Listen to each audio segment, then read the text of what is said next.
So finally guys দেখতে পাচ্ছ দুটো ইয়ারফোনের বক্স চলে এসেছে। Hey guys welcome back to my another blog.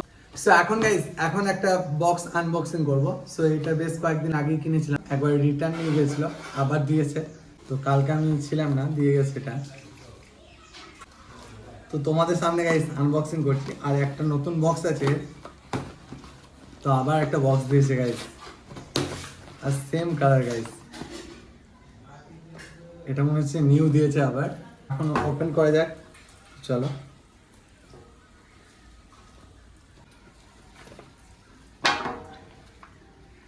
So final guys বক্সের মধ্যে দেখতে পাচ্ছ এরকম পেয়েছি। সো এখন গাইস দেখতে পাচ্ছ পুরোপুরি বক্সটা ওপেন হয়ে গেছে, আর বক্সের মধ্যে রাখো গাইস। এই কালারটা কিন্তু আমি ব্ল্যাক কালার নিয়েছিলাম। ফাইনালি গাইস এখন দেখতে পাচ্ছ বোটের ইয়ারফোনটা আমার হাতে। সো এটা হচ্ছে ওয়্যারলেস একটা ইয়ারফোন, আর এটা গাইস দারুণ বাজে কিন্তু non stop. So non stop 120 ঘন্টা বাজে গাইস।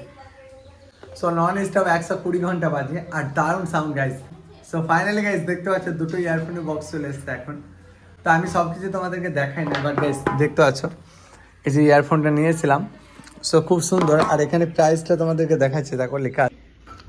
সো দেখতে পাচ্ছ এখানে প্রাইসটা লেখা আছে গাইস। সো বোটের ওয়্যারলেস ইয়ারফোনটা কিন্তু দারুণ লাগে আমাকে। এর সাউন্ড কোয়ালিটি ঝাকাস গাইস, আমি নিজে থেকে বলছি। সো আমার পার্সোনালি ভালো লাগে। সো এই মালটা আমি অ্যাপ্লাই করেছিলাম, এক সাইডে খারাপ হয়ে গেছিলো, আবার নতুন দিয়ে গেছে গাইস, দেখতে পাচ্ছ। সো এই যে বক্স, আর এখানে দেখতে পাচ্ছ নতুন দিয়ে গেছে গাইস। তোমরাও এটা নিতে পারো, খুব ভালো গাইস কোয়ালিটিটা। যখন নিয়েছিলাম বোটের ইয়ারফোনটা আমার মনে নেই। সো কত দাম নিয়েছিলাম, 2000 প্লাস, না একটু কম হতে পারে। সো এরকম নিয়েছিলাম। সো তোমরা যদি কম বাজেটের মধ্যে ভালো ইয়ারফোন নাও, সো এটাকে আমি সাজেস্ট করবো। সো এটা দারুণ বাজে গাইস, আর 1 বছর ওয়ারেন্টি থাকছে। সো চলো এখন টাটা। এখন আমি রেডি হয়ে গেছি, এখন যাবো একটু ঘুরতে। তো চলো ঘুরতে যাই। তো আবার গাইস অনেকদিন পর আজকে একটু ঘুরতে যাচ্ছি। তো অনেক মন খারাপ গাইস, কারণ তোমরা জানো অলরেডি আমার সব ডকুমেন্টগুলো হারিয়ে গেছে। বাট তারপরে আবার নতুন করে শুরু করবো।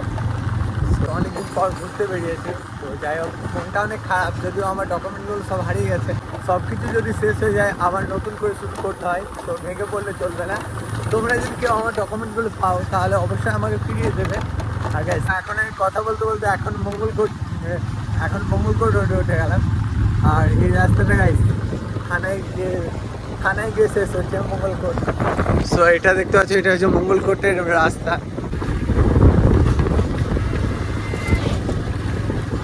জীবন মানেই গাইস খারাপ পরিস্থিতি আসবেই, আর তখন ভেঙে পড়লে চলবে না।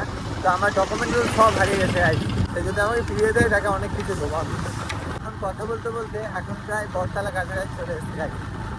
আজকে ঘুরতে যাচ্ছি মনটাকে একটু ভালো করার জন্য। তারপর গিয়েছিলাম বর্ধমান ঘুরতে। সবার প্রথম ব্রিজের ওপর দিয়ে যাচ্ছিলাম, যাওয়ার পথে দেখতে পেলাম আমাদের দেশের জাতীয় পতাকাটা খুব সুন্দরভাবে উঠছে।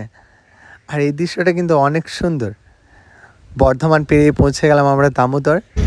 বেশ ভালো লাগলো, দামোদরের ভিউটা কিন্তু অনেক সুন্দর ছিল। দামোদরের আশেপাশে গ্রামগুলো ঘুরলাম। আশেপাশে গ্রাম ঘোরা শেষ করে যখন বাড়ি আসছিলাম, তখন আবারও চোখে পড়লো দামোদর ব্রিজের দৃশ্যটা। সো দামোদর নদীটা কিন্তু অনেক সুন্দর, এখান থেকে অনেক বালি তোলা হয়। তো দেখতে পাচ্ছ নদীটা ক্রমশ বড়ই হচ্ছে। তো এই যে সামনে দেখতে পাচ্ছ, এটাই হচ্ছে দামোদর নদী। তো এখন আমার দামোদর নদী ঘোরা কমপ্লিট। আবারও দেখা হচ্ছে নেক্সট একটা ব্লগে। টাটা সবাইকে।